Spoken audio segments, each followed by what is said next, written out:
Only yesterday on the plane, I was going through my old notes section of my phone, and I found a whole thing on reasons not to do Thorpe. Because I always try and find a reason not to do a job, because acting scares me so much.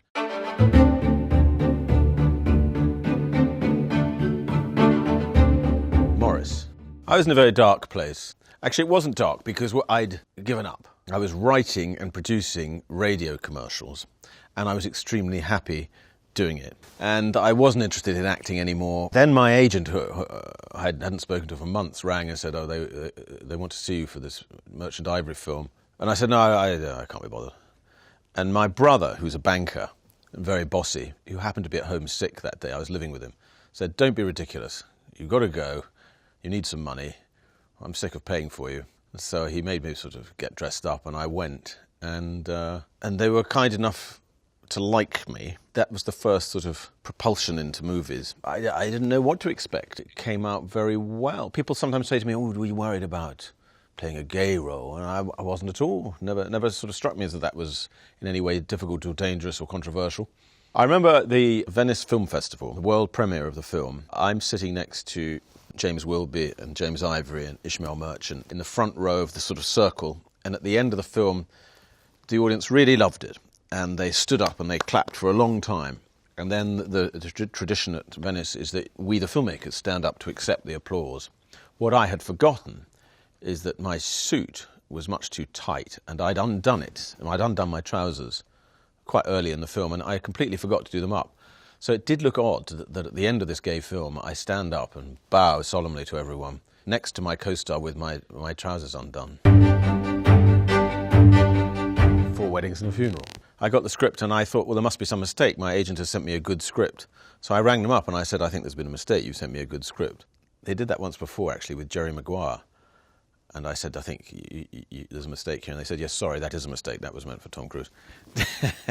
With 4 weddings, it was meant for me. And anyway, it was only an audition. And I went along and I auditioned among the Muppets. They were all around me. And I remember thinking, this is going quite well. The director looks like he likes me, but the writer really hates me. That was Richard Curtis, and he admits he did hate me. He had a completely different conception of that part. He'd written it in his own image. He thought it was him, and didn't think that it should be someone who he thought might get the girl. He thought it should be more like him, more kind of nerdish, with glasses. Anyway, he had his arm twisted, and yeah, I got the part. The haircut became quite popular, yeah.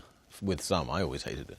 The haircut and the clothes are meant to be terrible, and the haircut's meant to be terrible. Shortly before we stopped shooting that film, at one lunchtime, they said, OK, everyone, all the crew, into this room, we're going to show you some cut footage of what we've shot so far. It was meant to be morale boosting. And it played to sepulchral silence. Nothing has ever been worse, except for Rowan's bit. Rowan's bit got a laugh, but the rest of it was just abominable. And we all trudged back onto the set, broken men and women. And we remained in that mood through finishing the film, through editing it, through the first look at it. We just thought, well, we're all going to have to go and live in Peru. And then they had this screening in Santa Monica in Los Angeles, and the audience loved it. It was very odd. The speech pad was very much written in, convoluted syntax. If I were to ask you, could you possibly ever see your way? I mean, I'm not saying you would, but if you might, to falling in love with me, all that stuff. That's Richard writing that stuff. And then Mike Newell, who directed that film, wanted it even more messed up. He said, look, it'll be a disaster if you look smooth. So, you know, mess up the lines and break them up and all that. So I did all that. And then when that film was a success, possibly subliminally, I let it bleed into other parts, which was a big mistake. Sense and Sensibility. Emma Thompson adapted Sense and Sensibility. She got Ang Lee to direct it, and they offered me that part. And I saw the part of Edward Ferrars, and I said, well, he's a bit of a hesitant, in-love Englishman. I don't think I should do that again. And they said, no, we know you can do it very differently. So I said, all right then. And then I did exactly the same. Ang Lee I think that was his first non-Taiwanese film. He hadn't mastered yet the art of how to talk to sensitive British actors. I remember doing my first scene with Emma, and I thought we were marvellous. And we went up to Ang afterwards, who was sitting there at the monitor. He said, what do you think, Ang? What do you think? And he went, very boring. And that was very disheartening. And he famously said to Kate Winslet at the end of her first day's shooting, you will get better. So he was scary, but very charming. Notting Hill, the goodwill from Four Weddings was dissipating fast. Then Richard wrote this other film, and it was based on something that he actually happened to a friend of his, who was a kind of very unfamous bloke living in Notting Hill, who happened to fall in love with an extremely world-famous person, who I'm not allowed to mention, and she with him. So it was based on that. It's such an obvious idea for a film. I can't believe it's never been made before, and it just seemed like it was going to be dynamite. And then they managed to persuade, the then biggest star in the world, Julia Roberts, to do it, and then we managed to not screw it up too badly. And it was just obviously a mega hit at that moment, because it's really properly romantic, and that's the key to his films. They're called romantic comedies, and he actually is funny.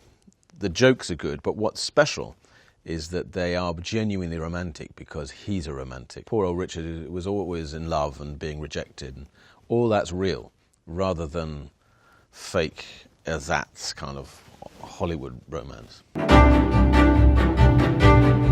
Bridget Jones's Diary. Daniel Cleaver's quite sort of West London, smooth, upper middle class. Can't remember why they came to me. Maybe she thought I was right for it. I mean, all the way through those fluffy films, Four Weddings, Notting Hill, it had amused Richard and his gang, his wife, everyone, that people thought I was that nice, fluffy character, because they knew that I wasn't. I was much closer to, for instance, Daniel Cleaver. So I think it was fun for them to then slot me into a role that was closer to the real me. About a Boy. It's a novel by Nick Hornby, and a really good one. Possibly it's slightly based on himself, maybe, but I'd been sort of tracking it for ages, and it was being made by a different company, and that director didn't want me. And then it got shifted over to the Whites brothers, and I met them, and we all got on really well. And they were making it actually with De Niro's company, and I enjoyed that aspect of it. I loved hanging out with Bob, going nightclubbing with him. I felt very cool doing that. The boy in About a Boy needed to be someone nerdy, a loser, someone who was going to get bullied. And we found Nick, and he was a great actor, but he was too good looking, so we gave him a shit haircut, terrible clothes. But I see now the dish has triumphed. He's a massive star. Will, in About a Boy, is North London. He's more demotic, trendy, cool. The clothes I had then were cool for that period. It was a great part and transforming for me. And what I've now realised, because you might not hear it or see it, but because I'm doing an accent in that, and really it's doing a performance that's much further away from me, it was very releasing, and I'm much better when I'm doing that. That's what's come home to me in the last 5 years. Get away from yourself, and I'm actually better. When you're being someone else, moving like them, talking like them, it takes care of the self-consciousness problem. Love Actually. Well, the Prime Minister is really, again, written rather like Richard Curtis himself. And so when I read this, I thought this is going to be a huge hit. But I don't really want to be that same character again. I'll get crucified. So I said to Richard, can't just be that guy from Notting Hill and from Four Weddings. He said, no. It's quite different. He's much tougher and harder. I went, right, tougher, harder, yes, he is. And then I just did exactly the same character as Four Weddings and Notting Hill. The dancing scene was a terrible cloud hanging over the whole production for me. And, it's hard enough to dance if you're English and middle-aged, even with 6 pints inside you. But by yourself, so stone-cold sober at 7 in the morning in front of a film crew, to freak out was going to be misery. Not only that, but I thought the scene had the capacity for being the most excruciating scene ever committed to celluloid. And there are plenty of people who still think it is. But equally, there are lots of people who seem to love it. Cloud Atlas. Could you explain the plot of Cloud Atlas? No one could. It's kind of slightly about reincarnation, as I recall. All my people are vile. Out of the blue, the very cool Wachowskis wanted me to play 5 or 6 parts in this extraordinary, the most expensive independent film ever made. I went to meet them to see if it was some kind of joke on me, and it didn't seem to be. and I liked them a lot. So I did it, and it seemed irresistible to play a cannibal from the 23rd century. And then I thought, well, I'm bound to be good at that. That's because that's so fascinating. And then I didn't really think about it too much until I was suddenly on a mountaintop in Germany with my teeth and my makeup and my tattoos. And I thought, I've no idea how to do this. And I had one of the Wachowskis saying, come on, man, you look at him like you want to fucking eat him. And I thought, I don't have that face. Give me a funny line, I could do that. Not sure I was very good as the cannibal. But I was quite good at some of the other parts in that. I think all actors like to be evil. I think because it smells true. I've got this horrible feeling now I'm 57 that we are evil and that our veneer of civilization and niceness is very, very thin. So when you're allowed to be your true evil self, it just sort of smells right, feels right, it's fun to play. Florence Foster Jenkins. In Florence Foster Jenkins, I am half good, half bad. I'm a marvellously supportive husband and sort of manager to Meryl Streep's increasingly deranged amateur singer. But you're supposed to think, I think people did think, what's his real motive? Does he really love her, or is he in it for himself? And hopefully people, think both simultaneously. I certainly thought he was both, which I think is also very human. We can be loving, unselfish, and deeply narcissistic and selfish simultaneously. And that was what he was. Meryl's a very good singer in real life, and probably that's why she was able to be bad so well. So she would sing badly, and when she first demonstrated that at one of the read-throughs, I just thought, well, that's genius. And it was incredibly funny. It really makes you laugh. But like all funny things, as you repeat them, you laugh a little bit less, as is to be expected. She knew that, and so sometimes if I was on camera watching her and she was off camera, she'd just dial it up, double it to screw me up, make me laugh.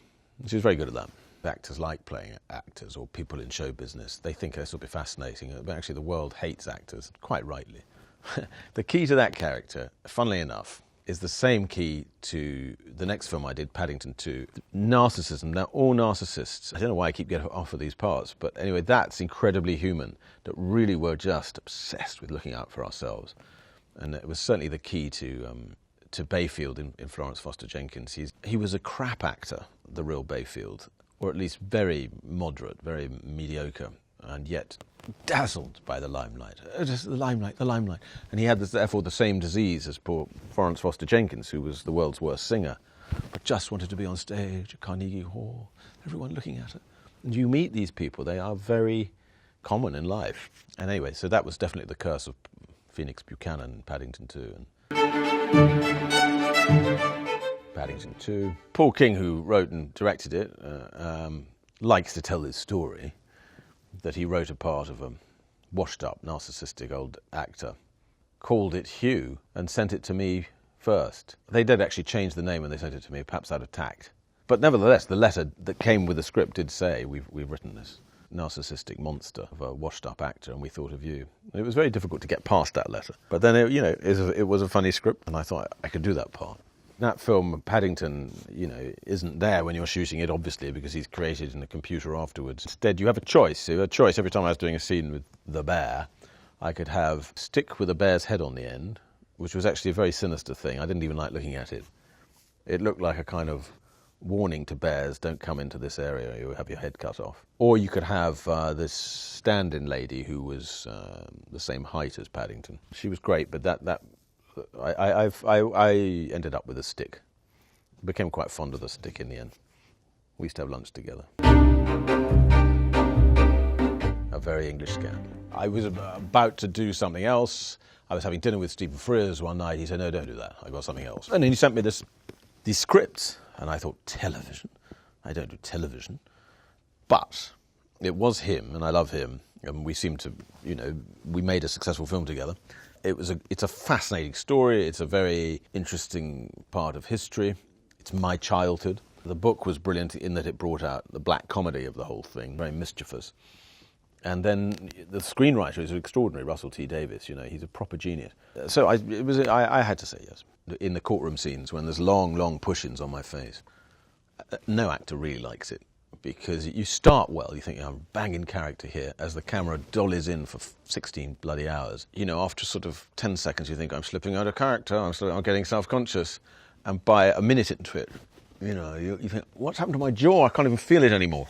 Actors decide to do jobs for various reasons, but I think the two main ones are, is it a very fascinating and showy role for them?